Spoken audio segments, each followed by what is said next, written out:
Alright, it's a little bit windy, but I decided that this would be the most delightful way to have lunch today. So here we are at Proverbs chapter 6.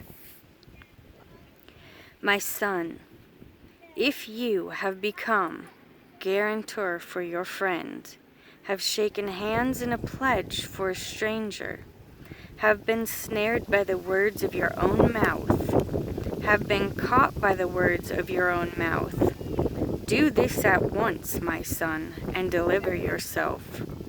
For you have come into the hand of your friend. Go humble yourself and urge your friend. Give no sleep to your eyes, nor slumber to your eyelids. Deliver yourself like a gazelle from the hunter's hand, and like a bird from the hand of the trapper. Go to the ant, you lazy one. See her ways and be wise, which having no commander, overseer, or ruler, provide her supply in the summer, gather her food in the harvest. How long would you lie down, O lazy one? When do you arise from your sleep?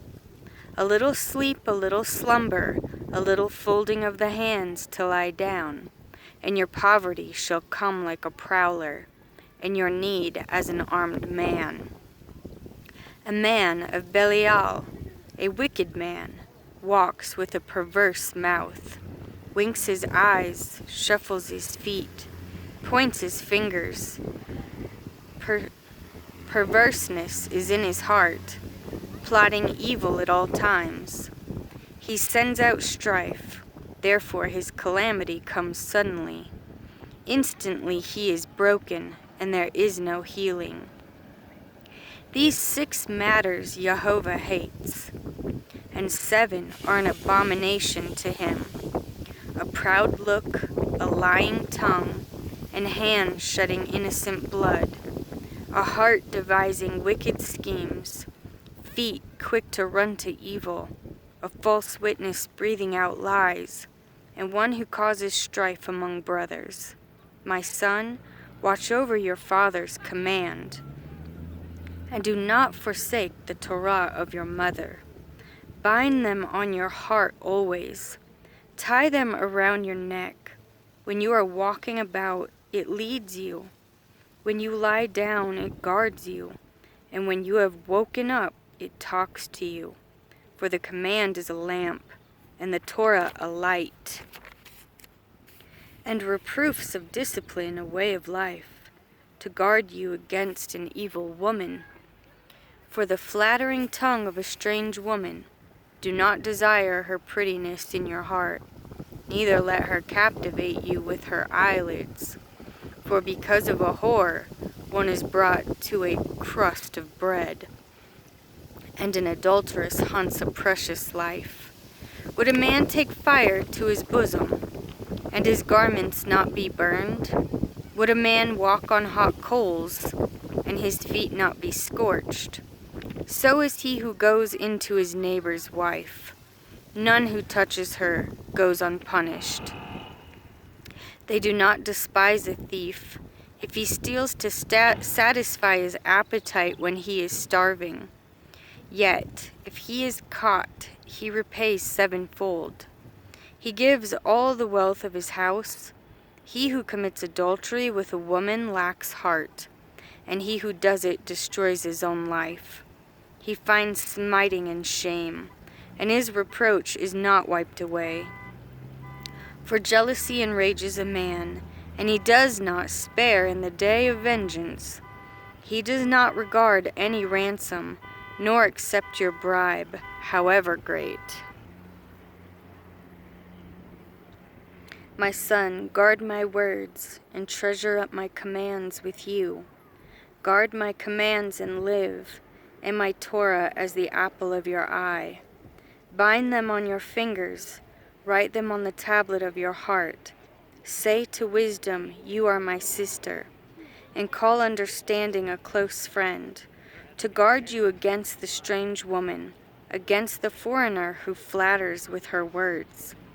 For at the window of my house I looked through my lattice, and I saw among the simple, I perceived among the youths, a man lacking heart, passing through the streets near her corner. And he went the way to her house, in the twilight, in the evening, in the black and dark night. And look, a woman met him, dressed like a whore, with a hidden heart. She was boisterous and stubborn. Her feet did not stay at her own house, nor in the street, nor in the square, and at every corner she lurks. And she took hold of him and kissed him. She hardened her face and said to him, "Slaughterings of peace offerings are with me. Today I have paid my vows. Therefore I came out to meet you, to earnestly seek your face, and I found you. I have spread my bed with coverings, colored linens of Misraim. I have sprinkled my bed with myrrh, aloes, and cinnamon. Come, let us take our fills of carnal love until morning. Let us delight ourselves with love, for my husband is not at home. He has gone on a long journey. He took a bag of silver with him. He comes home on the day of the covering. With her many words she leads him astray. With her smooth lips she seduces him. He goes after her immediately. Like an ox he goes to the slaughter, and as in chains a fool to the punishment, till an arrow strikes through his liver, like a bird rushing into a snare, and did not know it would take his life. And now, listen to me, you children. Pay attention to the words of my mouth. Do not let your heart turn aside to her ways. Do not go astray in her paths. For many are the wounded she has caused to fall, and numerous all her killed ones. Her house is the way to Sheol, going down to the rooms of death.